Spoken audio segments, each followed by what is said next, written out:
नमस्कार दोस्तों, मैं हरिओम स्वागत करता हूं आपका अपने हिंदी यूट्यूब चैनल में रियल एस्टेट रिव्यूज़। दोस्तों, आज हम जो रिव्यूज़ करने जा रहे हैं वो है वेव सिटी। जी हाँ दोस्तों, आपने सही सुना, वेव सिटी जो कि गाज़ियाबाद में लोकेटेड है और ये पोंटी चड्ढा जी ने इसको डेवलप किया था। तो आज हम वेव सिटी के प्लस और माइनस पॉइंट सारे देखेंगे कि आखिर वेव सिटी के बारे में क्या अच्छा है, क्या खासियत है उसमें और क्या उसमें कमियां हैं, क्या खामियां हैं वेव सिटी में। तो देखिए दोस्तों, अभी हम NH24 पे हैं। NH24 से हम निकल रहे हैं और NH24 से हम लाल कुएं की तरफ चल रहे हैं। तो सबसे पहले लाल कुआं क्रॉस करने के बाद में जो बमेटा गांव आता है, उस गांव से अगर हम सामने देखें तो बुलंदशहर रोड इंडस्ट्रियल एरिया है और वहीं से राजनगर के लिए भी रोड निकल जाता है। और इस चौक को जैसे हम क्रॉस करते हैं तो लेफ़्ट साइड में एक कोलंबिया एशिया हॉस्पिटल है, जो लगभग 10-12 साल हो चुके हैं इस हॉस्पिटल को बने हुए। उसके बाद अगर हम आगे बढ़ें तो राइट साइड में ही एक जयपुरिया का प्लॉटिंग हुई थी काफ़ी दिन पहले और आज की डेट में वहाँ पर ऑर्गेनिक होम्स नाम से एक प्रोजेक्ट बन रहा है, जो कि ऑर्गेनिक बिल्डर हैं उनका है ये, जिनका नोएडा एक्सटेंशन में राइज रिसॉर्ट्स करके भी बन रहा है। तो लेफ़्ट साइड में ही स्कार्डी करके एक प्रोजेक्ट है और लैंड क्राफ्ट वालों ने काफ़ी टाइम पहले से, अगर हम कहें कि लैंड क्राफ्ट वालों ने स्कार्डी जो बनाया वो भी इन्हीं की लैंड पे है। और जो लैंड क्राफ्ट है इसकी ज़मीन है वो काफ़ी बड़ी थी, प्लॉट एरिया काफ़ी बड़ा था। फ्रंट की अगर हम बात करें तो फ्रंट इसका NH24 से ही ये लेफ़्ट साइड में पड़ेगा। ये अगर आप नोएडा या दिल्ली से जा रहे हैं NH24 पे तो ये लेफ़्ट साइड में है। तो इसका अंदर की तरफ काफ़ी ज़्यादा एरिया है।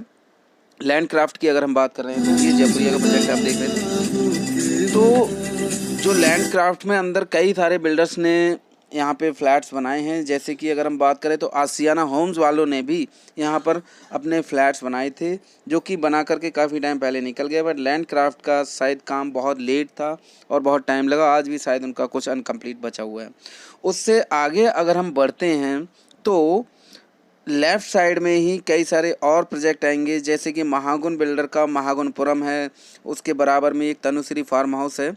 और उससे अगर हम आगे बढ़ते हैं तो एक अंसल का भी प्रोजेक्ट है जो बराबर में ही पेट्रोल पंप है। तो फ्रंट अगर हम कहें तो फ्रंट साइड की महागुनपुरम की भी दिक्कत है कि महागुनपुरम का भी एक पतला सा रास्ता ये निकल के जा रहा है, जो आपने देखा, अभी मैंने बोर्ड दिखाया।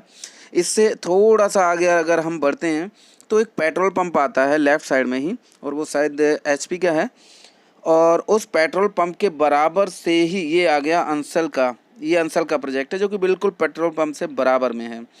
और उसके बाद अगर हम देखें तो एक सेवियर बिल्डर हैं, उन्होंने दूसरे के साथ में जॉइंट वेंचर करके एक प्रोजेक्ट बनाया जो आपने देखा भी, जैस्मिन क्लॉव करके।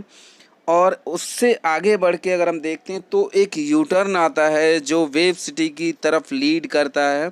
वो यू टर्न हमें लेना पड़ता है। हम ये कह सकते हैं कि आगे जाके एक होटल है और होटल से पहले और एक इंजीनियरिंग कॉलेज भी है। उस कॉलेज से पहले और उस होटल से पहले एक यू टर्न आएगा, अंडरपास आएगा। उस अंडरपास से जब आप ले लेंगे टर्न, यू टर्न दिल्ली के लिए वापसी के लिए, तो लगभग 100 से 150 मीटर आगे बढ़ते ही लेफ़्ट साइड में आपका आएगा वेव सिटी का गेट, वेव सिटी की एंट्री। तो ये आप देख रहे हैं, ये रॉयल होटल आपने देख ही लिया। और इससे अगर हम आगे बढ़ते हैं तो ये देख लीजिए, ये एंट्री आ गई, हम एंटर कर चुके हैं वेव सिटी के अंदर। और वेव सिटी में जैसे ही एंटर आप करते हैं तो आपको बिल्कुल खाली खाली सा दिखेगा लेफ़्ट और राइट में। लेफ़्ट साइड में अगर हम कहें तो कुछ गांव की भी ज़मीन है और वहाँ पे कुछ फार्म हाउस वगैरह बना रखे हैं जो शादी वगैरह के काम आते हैं, कि शादी वगैरह में बुकिंग होती है उसमें, या कोई पार्टी कोई फंक्शन करना है। तो अगर हम इसमें एंटर करते हैं तो आप देखेंगे कि काफ़ी सारा एरिया खाली है। अंदर जा कर के वेव सिटी ने कुछ अपने प्रोजेक्ट बनाए हैं, जो उन प्रोजेक्ट्स के नाम हैं Dream Homes, Wave Floors, Wave Executive Floors, Wave Galleria करके। ये सारे प्रोजेक्ट वेव सिटी ने अपने बनाए हैं। इसके अलावा वेव सिटी ने FSI जिसे कहते हैं कि प्लॉट एरिया बेच देना, मतलब आपने पास करा लिया सारा कुछ कि कितने स्टोरी ये बिल्डिंग बनेगी, उसमें क्या क्या आएगा सब, उसके बाद आप उसको बेच देते हैं तो उसे कहते हैं FSI बेच देना। तो दोस्तों इन्होंने काफ़ी सारी FSI जैसे आदित्य वर्ल्ड सिटी को बेच दी, आदित्य वालों को बेच दी जिन्होंने आदित्य वर्ल्ड सिटी बनाया, एक प्रोजेक्ट आदित्य ने और भी बनाया है। अब हम बात करते हैं दोस्तों कि वेव सिटी का टोटल लैंड बैंक या लैंड एरिया कितना है। तो वेव सिटी का टोटल जो लैंड एरिया है वो 4500 एकड़ की ज़मीन है वेव सिटी की। जी हाँ दोस्तों, आपने सही सुना, 4500 एकड़ की ज़मीन वेव सिटी के पास है, जिसमें कि उन्होंने प्रोजेक्ट गिने चुने छोटे छोटे Dream Homes, Wave Floors, Wave Executive Floors and Wave Galleria लेके आए हैं। तो इतनी बड़ी लैंड, इतनी बड़ी टाउनशिप, अगर आप कहें कि एक नया शहर पूरा का पूरा बसाया जा सकता है, डेवलप किया जा सकता है, इतना बड़ा एरिया है इनके पास, 4500 एकड़ ज़मीन, मतलब पूरा एक नया गाज़ियाबाद बनाया जा सकता था। जिसमें से कि मतलब 4500 एकड़ की अगर हम बात करें तो 750 एकड़ इनको सिर्फ और सिर्फ ग्रीन एरिया के रूप में छोड़ के देनी है। मतलब यहाँ के रेजिडेंट्स के लिए 750 एकड़ का एक ग्रीन एरिया टोटल मिलेगा। 37 एकड़ का जो है वो एक सेंट्रल पार्क ये डेवलप करके देंगे।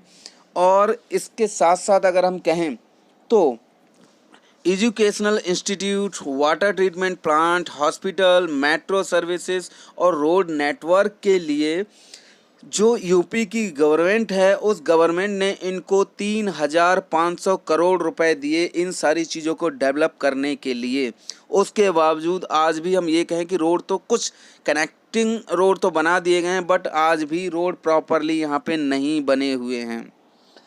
अब हम बात करते हैं कि अगर वेव सिटी में कोई हम किसी को रिकमेंड करें कि हम कहें कि चलो वेव सिटी में ले लीजिए, तो वेव सिटी में ऐसी क्या खासियत है, क्या वजह है, क्या इसके प्लस पॉइंट हैं, वो मैं आपको बता देता हूँ। दोस्तों वेव सिटी दिल्ली, नोएडा और गाज़ियाबाद को कनेक्टेड है, इसलिए हम कह सकते हैं कि कनेक्टिविटी के मामले में वेव सिटी अच्छा एक लोकेशन कह सकते हैं। और दूसरा जो पॉइंट है वो है कि दिल्ली NCR में आता है, गाज़ियाबाद है तो ये NCR में आता है, इसलिए भी आप इसको चूज कर सकते हैं।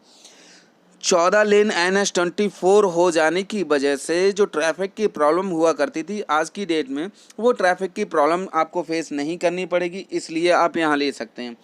प्रपोज्ड मेट्रो यहाँ पे प्रपोज्ड है कि आने वाले टाइम में यहाँ पे मेट्रो आनी ही आनी है, इसलिए आप इसको चूज कर सकते हैं।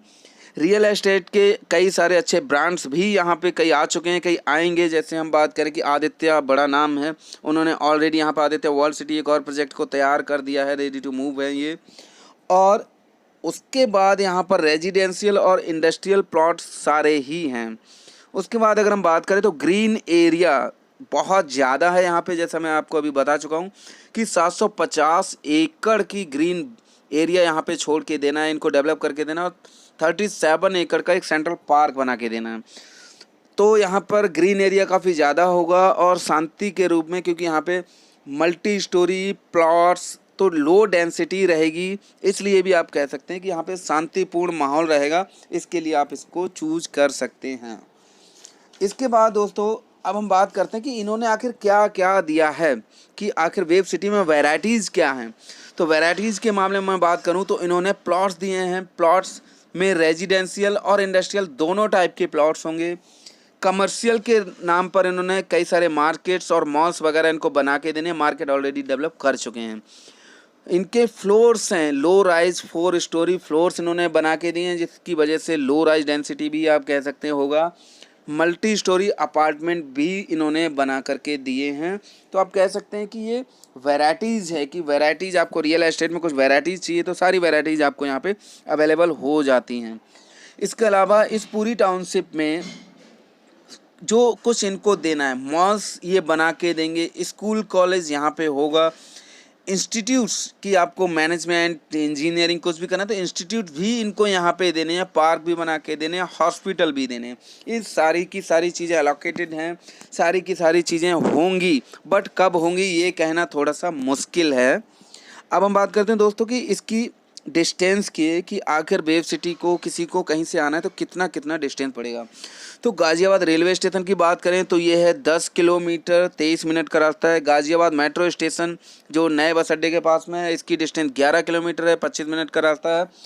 NH24 से आप अगर हम गाज़ियाबाद बस स्टैंड से बात करें तो 11 किलोमीटर की डिस्टेंस है। नोएडा सेक्टर 63 की बात करें तो 18 किलोमीटर की डिस्टेंस है, जिसे आप 27 मिनट में आज की डेट में NH24 से तय कर सकते हैं। ISBT कश्मीरी गेट दिल्ली से इसकी डिस्टेंस 35 किलोमीटर है, जिसे आप 52 मिनट्स में कवर कर सकते हैं। तो ये अगर हम कनेक्टिविटी की बात करें तो कनेक्टिविटी आज की डेट में, कभी NH24 जो पतला था 4 लेन था तब एक अलग बात है, आज 40 लेन के बाद आप इसको कह सकते हैं कि ट्रैफिक फ्री आपको यहाँ पे पहुँच जाएंगे। इसके बाद दोस्तों एक मैं बात और बताना चाहूँगा कि एक यहाँ पे काफ़ी पहले मतलब वेव सिटी जब डेवलप हो रहा था उस तब तक एक क्रेसेंट पार्क करके क्रेसेंट बिल्डर ने एक प्रोजेक्ट तैयार करके दे दिया था, जिसमें कनेक्टिविटी की दिक्कत थी कि बमेटा गांव से होकर के जाना पड़ता था, तो वो रास्ता थोड़ा सा प्रॉब्लम देता था। लेकिन आज वो कम से कम 10-12 साल पुराना प्रोजेक्ट हो चुका है, लेकिन उसमें हम ये कहें कि रेट्स का अप्रिसिएशन कभी भी नहीं आया, और शायद यही प्रॉब्लम हम कहें तो वेव सिटी की भी है। अब हम बात करते हैं कि आखिर वेव सिटी में इश्यूज़ क्या हैं। ये तो हमने आपको इसकी सारी खासियत बता दी कि क्या क्या खास है इसमें। अब हम इसकी खामियों के बारे में बात करते हैं, क्या इश्यूज़ हैं कि आपको क्या क्या प्रॉब्लम फेस करनी पड़ेंगी। तो सबसे पहला है कि कनेक्टिविटी की प्रॉब्लम हमेशा रहेगी। कनेक्टिविटी की प्रॉब्लम क्योंकि इसका जो NH24 है इसमें बीच में कट तो कई जगह से है ही नहीं, तो आपको कहीं से भी आना है किधर से भी तो काफ़ी घुमावदार रास्ते होंगे, काफ़ी आपको टर्न 2 किलोमीटर 3 किलोमीटर 4 किलोमीटर इधर उधर, मतलब आप एक बार भटक गए तो आप मान के चलिए कि 15-20 मिनट 25 मिनट आपको सिर्फ NH24 से वेव सिटी का रास्ता ढूंढने में ही लग जाएगा, वहाँ पहुँचने सिर्फ एंट्री करने में कि आप वेव सिटी में एंट्री कहाँ से करेंगे। नेक्स्ट इशू है सिक्योरिटी का। यहाँ पे स्ट्रीट लाइट जो रोड्स बन चुके हैं उनकी अगर हम बात करें तो वहाँ स्ट्रीट लाइट ज़रूर बनी हुई है, बट वो जलती हैं कि नहीं इसकी कोई गारंटी नहीं है। उसके बाद चारों तरफ रोड के खाली खाली रास्ता ज़्यादा है, जहाँ जहाँ इन्होंने पोजीशन दे दिया है वहाँ पे पहुँचने के लिए आपको कोई भी आप कहें कि रात में अगर आप जा रहे हैं तो कोई एक तो कोई कन्वेंस नहीं मिलेगा, इसके साथ साथ आपको अकेले जाना एक टफ, मतलब आप अंधेरा थोड़ा सा हुआ नहीं, या फैमिली या कोई अगर आप जेंट्स नहीं हैं तो फैमिली को वहाँ पहुँचने में बहुत प्रॉब्लम होगी, बच्चों को प्रॉब्लम होगी। डेवलपमेंट की अगर हम बात करें तो park, school, college, road, hospital, ये सभी चीज़ें कुछ भी अभी बना हुआ नहीं है। हॉस्पिटल के नाम पर सिर्फ कोलंबिया एशिया हॉस्पिटल है, जिसकी डिस्टेंस तकरीबन 4-5 किलोमीटर होगी, और साथ में स्कूल वेव सिटी के अंदर फ़िलहाल एक भी नहीं है। फ्यूचर में जो भी होगा वो अलग बात है। ये डेवलपमेंट की बात कर रहा हूँ तो ये भी मैं बता दूँ आपको कि तकरीबन 10 साल से ज़्यादा हो चुके हैं इसको डेवलप होते होते। IT और इंडस्ट्रियल एरिया की कमी है। अगर हम बात करें कि गाज़ियाबाद में ना तो कोई IT हब है, और इंडस्ट्रियल एरिया वो बहुत ही लो क्लास के हैं, जिनमें हम कहें कि अच्छी सैलरीड क्लास के पर्सन वहाँ पे नहीं जॉब करते हैं, जिसकी वजह से यहाँ पर एक अच्छी जेंट्री की कमी, या फिर हम कहें यहाँ की डिमांड की हमेशा कमी रहेगी कि यहाँ पे माल बेचने में प्रॉब्लम हमेशा से ही वेब सिटी वाले फेस कर रहे हैं और हमेशा होती भी रहेगी। इसका रीज़न है सिर्फ कि IT हब नहीं है और कोई अच्छा इंडस्ट्रियल एरिया नहीं है जहाँ पे बड़ी बड़ी अच्छी कंपनियाँ हों और सैलरी अच्छी मिल रही हो वहाँ के एम्प्लॉय को।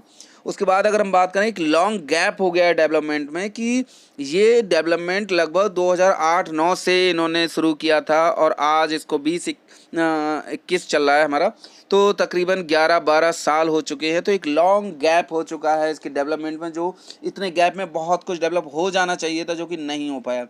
उसके बाद अगर हम बात करें तो टाउनशिप की कोई भी बाउंड्री वॉल नहीं है, कोई भी आ जा सकता है। आजू बाजू में चारों तरफ से ये गांव में, कुछ गांव बीच में भी आ रहे हैं जैसे महरौली गांव, बमेटा गांव, ये सारे से जुड़े हुए हैं, तो यहाँ गांव से कोई भी यहाँ पे आ सकता है।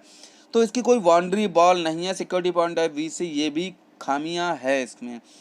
अमेजमेंट की अगर हम बात करें तो पूरे वेव सिटी के अंदर कम से कम 5-10 इनको अमेजमेंट के रूप में कुछ इनको ऐसे चीज़ें देनी थी, जैसे पार्क, पूल और स्विमिंग पूल, जिम वगैरह, इनको अपनी तरफ से डेवलप करके देने चाहिए, बनाने चाहिए, ताकि जो प्लॉट्स वाले हैं, जो इंडस्ट्रियल प्लॉट्स हों या रेजिडेंशियल प्लॉट्स हों, फ्लोर्स हैं, तो इनको एक क्लब की फैसिलिटी टाइप में, चाहे वो पेड ही भले हो, लेकिन इनको इस तरह का होना चाहिए ताकि लोगों के इंटरटेन के लिए कुछ चीज़ें हों।